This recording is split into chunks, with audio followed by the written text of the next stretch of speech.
நாடாளுமன்ற தேர்தலை நீங்கள் பார்த்திருக்கக்கூடும். எந்த நமக்காக உதவி செய்தார்களோ, எந்த காலகட்டத்தில் நமக்காக வழிவகை செய்தார்களோ அவரெல்லாம் மறந்து அவர்களுக்கு நிற்பதற்கு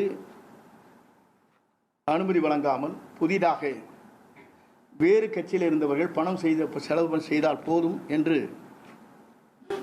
அவர்களுக்கு நாடாளுமன்ற நிற்பதற்கு அனுமதி வழங்கியவர் யார்? இதையெல்லாம் மக்கள் இன்றைக்கு கூர்ந்து கவனித்துக் கொண்டிருக்கிறார் என்பதை நீங்கள் மறந்துவிடக்கூடாது. நான் எதற்காக இதை சொல்கிறேன் சொன்னால், முதலே இவர் முதலமைச்சர் ஆவதற்கு வழிவகை செய்தவர் அன்றைய பொதுச் செயலாளர் சின்னம்மா சசிகலா அவர்கள். அவரை பற்றி கொச்சையாக பேசினார். நாங்களாம் அவரிடத்தை சொன்னோம், அரசியல் நாகரிகம் என்பது நம்மை வளர்த்தவர்களே வளர்த்த கிடா மார்பிளியை மாய்வதைப் போல பேசக்கூடாது என்று சொல்லியிருக்கிறேன். அது மட்டுமல்ல, அடுத்ததாக 18 பேர்கள் நமக்கு தேவைப்பட்டது. டிடிவியுடைய அந்த 18 சட்டமன்ற உறுப்பினர் நமக்கு உறுதுணையாக இருந்த காரணத்தின் அடிப்படையிலே தான் 122 பேர்கள் இன்று சட்டமன்ற பேரவையினுடைய தலைவர் முன்னால் ஒருமனதாக இவரை கொண்டு வருவதற்கு முயற்சிகள் மேற்கொண்டு அந்த பணிகள் நிறைவேற்றப்பட்டது.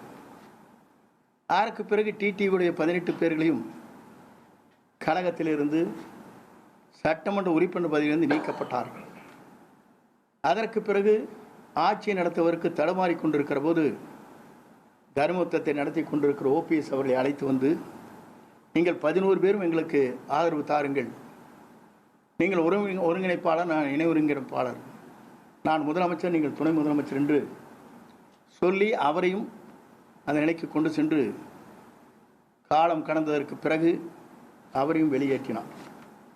அதற்கு பிறகு நம்மை இன்றைக்கு அந்த அளவிற்கு 4 ஆண்டு காலம் ஆட்சி கட்டிலே அமர வைத்து நம்மை பாதுகாத்த பாரதிய ஜனதா கட்சிக்கு 2024 இந்தியாவே என்ன செய்ய போகிறது என்று தத்தளித்துக் கொண்டிருக்கிற நேரத்திலே தான் பாரத பிரதமர் நரேந்திர மோடி அவர்களை கொண்டு வர வேண்டும் என்ற நேரத்தில் அன்றைக்கு வாபஸ் பெற்றது மட்டுமல்ல, நான் இனிமேல் பாரதிய ஜனதா கட்சியோடு கூட்டணி இல்லை, இன்றும் இல்லை, 2016 இல்லை, 19 இல்லை, 2026 இல்லை, 29 இல்லை, 31 இல்லை என்று சொன்னார்.